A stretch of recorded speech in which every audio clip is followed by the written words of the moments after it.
Across the National Academies in the United States, the stories that are identified and told about the science that is funded by you and me as taxpayers and serves the world, as the United States, but also the world as the funding to universities that's provided by the science foundations in the United States contributes to graduate education programs. Stanford has many international students, and they are beneficiaries of that as well. So I'm very, very pleased to introduce to you Davis Masten, who is going to talk to us about his perspective on science storytelling and the paradox of suspense. The presentation I'm going to share with you today was originally given last year at the National Academy of Sciences Sackler Colloquia on the Science of Science Communications. And that's, for those of you who know the National Academy of Sciences, the National Academy of Engineering, the Institute of Medicine, the National Research Council, these are all made up of esteemed members, primarily from academia, but elsewhere. And so the title that we had was Building a Case for Strategic Science Communications, Lessons from Business, ?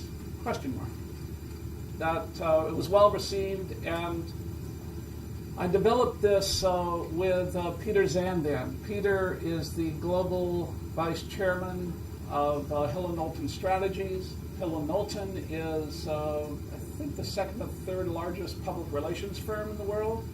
Peter's best known, I think, as a serial entrepreneur, and developed a company in Austin, Texas called IntelliQuest, which for better than 10 or 15 years was the fastest growing market research firm in the world. That Martha mentioned my relationship with HP, we worked at Microsoft, Apple, but also consumer goods giants like Procter & Gamble and Walmart and PepsiCo. Since selling the company in 2007, I've had the good fortune of having some time on my hands. And with that, while I've done, I sit on some boards and the like, but I've also learned to kayak surf big waves and do triathlons, and most importantly for me, I've become a grandparent. And so that's great, but where I put most of my time is in the radical scale of science and technology.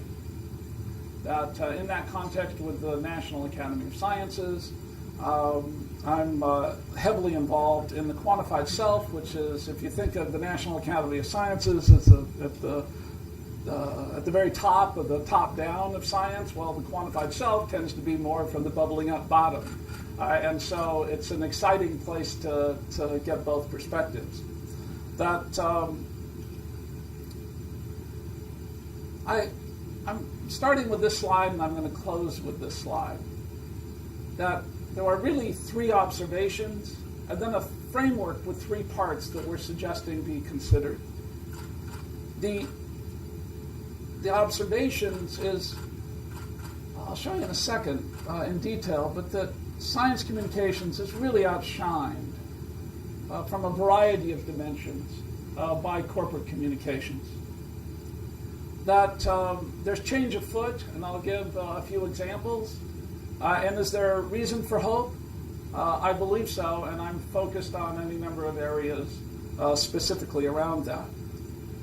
From a framework standpoint going forward, that we think there's an increased need for metrics, not that metrics explain everything, but metrics, and particularly around engagement. It's hard enough in science communication circles to get people to be clear about who they're trying to address with their audiences, let alone are people engaged, let alone is there behavior change involved. And in that case, that science communications is way behind business. And so metrics on the experience of engagement is key. And ROI, return on investment, we're not sure that that is the measure that needs to be involved here, but we do think that ROI, or something like it, to really help science communications take off, is necessary, and I'll get into that in a minute. That for those of you who can't read this, the active ingredient is marketing. So it's mediaX as seen on TV, and the scientific community is rightfully skeptical of marketing. For decades, this has been true. It's a little less so than it has been. There's some, but as it happens, Peter, who I mentioned, my co-author here, Peter was in the National Academy of Sciences. They were asked by Congress to look at climate change, rather important subject. 90 of the top climate scientists from all around the United States. Peter was brought in as the communications guy to just advise. Like everyone else, people were volunteering for this experience, and they were going along in the process when it got to the point where it was Peter's turn to stand up and say what he might think, that any number of these esteemed scientists walked out the door in protest, that we don't want to do anything that might have the data be in question, that we might be influenced by the schmucks in communications and in the used car salesman and marketing.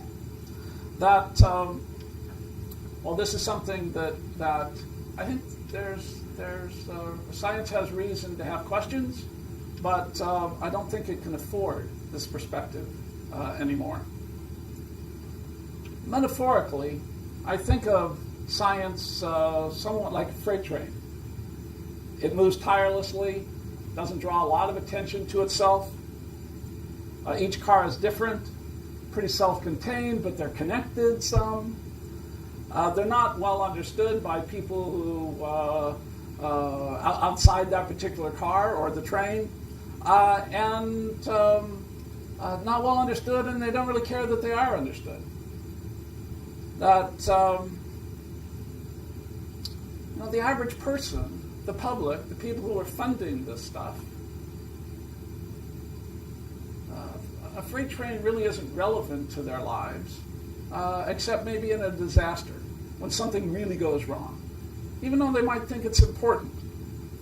And I think I'm not suggesting what kind of metaphor it ought to be going forward, but this is an indulgence I don't think we can afford, not if we want the public's support. That I'm going to get into some numbers here, but that let me give you one little additional piece of background. That as we all know, D.C. is in a budget crisis. That the Congressional Budget Office has said that anything on the discretionary side of the budget is vulnerable to being wiped out. Research is on that discretionary side. Now, I don't want to be an alarmist. The AAAS said in August that they expect that the funding for 2015 will stay relatively about the same, barely, but that it's the taxpayers that are paying for this, and generally, taxpayers think that science and research are important, but they're kind of lukewarm about it.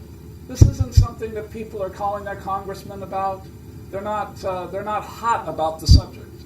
And if you're a freight train, why do you get hot about a freight train?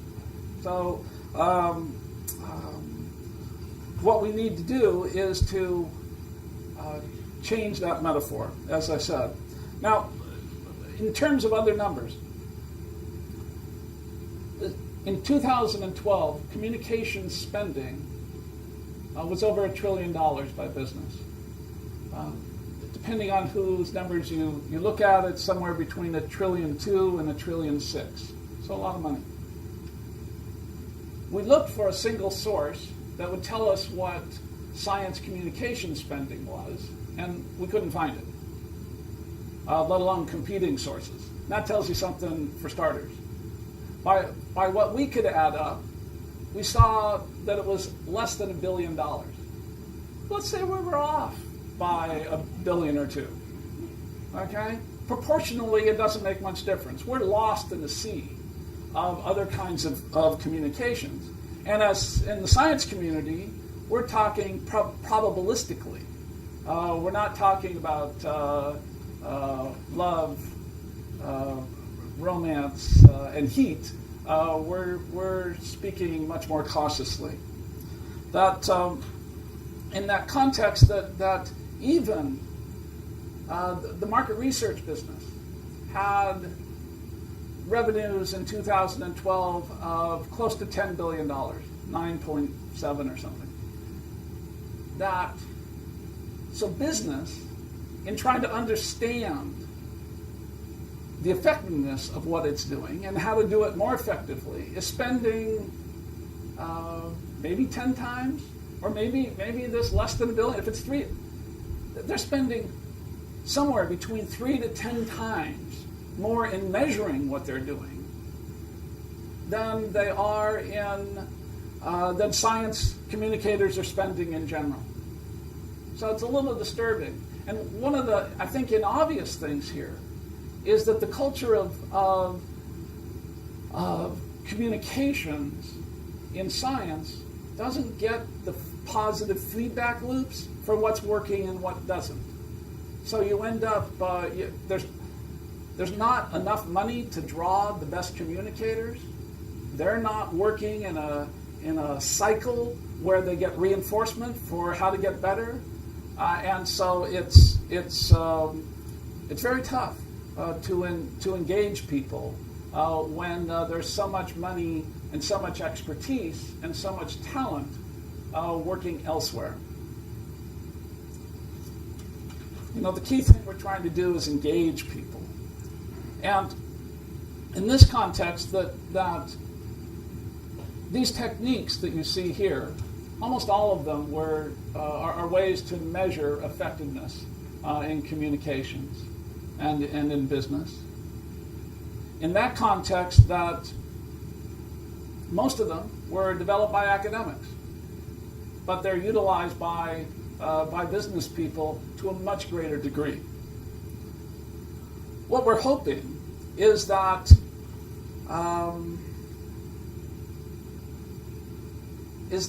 with this large sea change in communications that's facilitated by the technologies that are upon us, that we'll be able to invent new techniques that put us at the beginnings of a fresh start for science communicators, and I'd like to talk about that a little bit.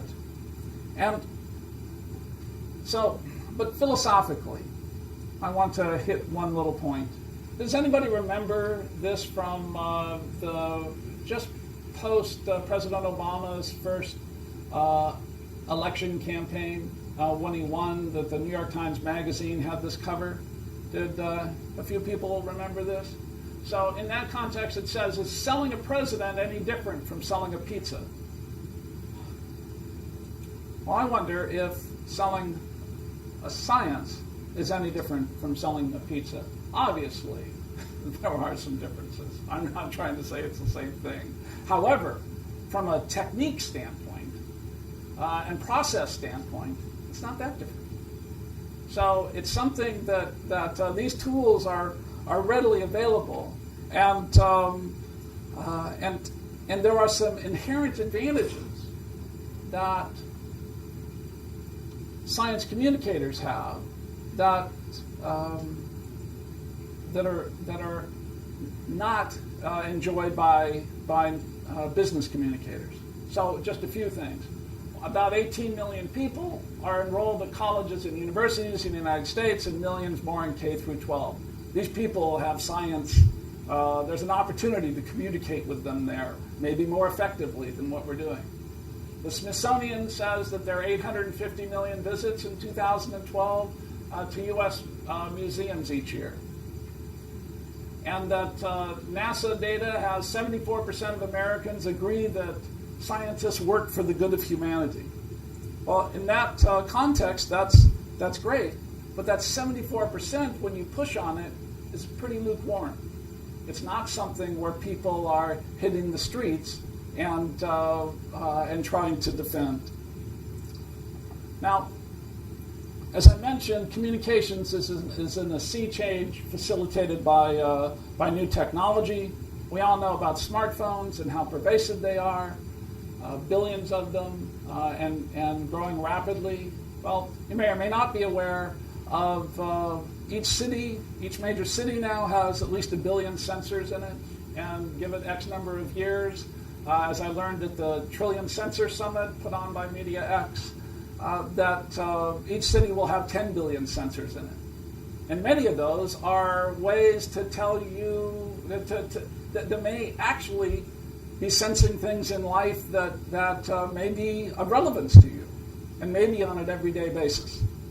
So in that, and there are groups that are pushing these leading edge areas, that there are things like citizen science, quantified self, things like Apple's health apps and the whole app infrastructure, 23andMe, and I think there are now over 50 million people using apps with counting steps, and it just gives you a sense of that there's movement and action that is moving quickly. So I'm suggesting that we invent the future we want to be in, and that and the new technology can help. Let me give you let me paraphrase a conversation I had with someone that helped me a lot. And this is not somebody I would expect to help me a lot, so let alone to quote in a talk at Stanford. But I found myself talking to Rupert Murdoch, and we were talking about science and science communications. It was fascinating. I'll share one of his points. His point was that science needs to stop talking to people and thinking that they are so important. That to fit into people's everyday lives, you need to find the stories that they're interested in and be part of those stories. So that science sections have gone from this to either non-existent or very thin. And that science hasn't responded by saying, we're not the main story, but we can fit into other people's stories. And so in that context, I think that the opportunities here, particularly for great storytelling and for big data opportunities to understand what's going on, are really quite enormous. A few examples, the Science and Entertainment Exchange is something I've been involved in from the beginning. It's in Hollywood. There are over 800 consultations between Hollywood and the Science and Entertainment Exchange.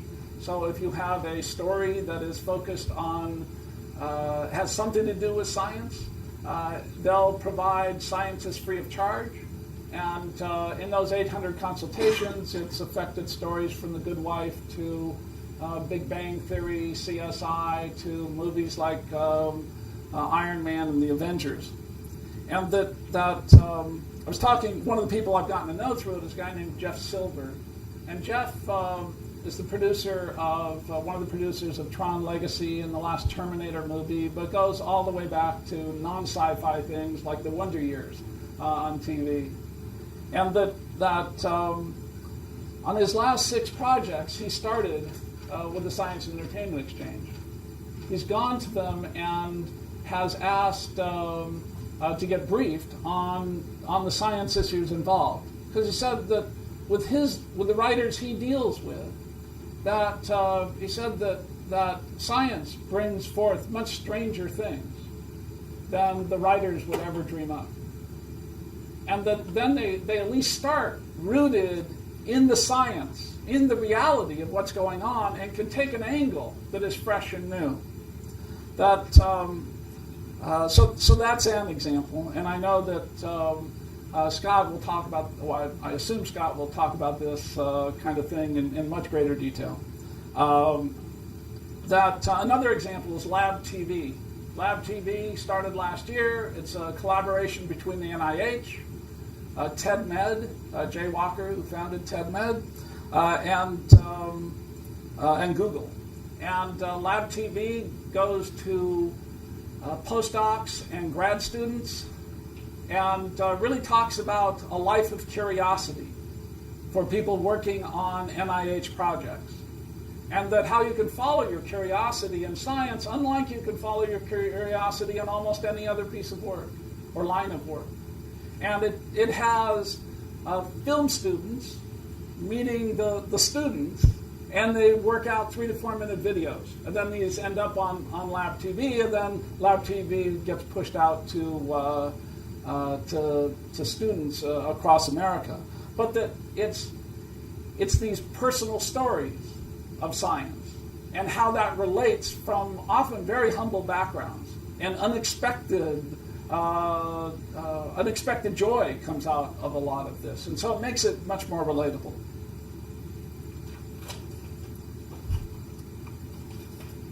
Ralph Cicerone, the president of the National Academy of Sciences, said, "Scientists have great stories to tell, and many important people want to hear them, so let's get going and tell them."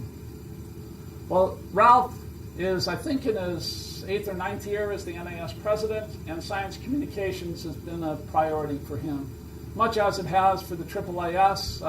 Their CEO, Alan Leshner, is a science communications guy. So it's happening at the top, and movement is going on, but this is a very slow and long process,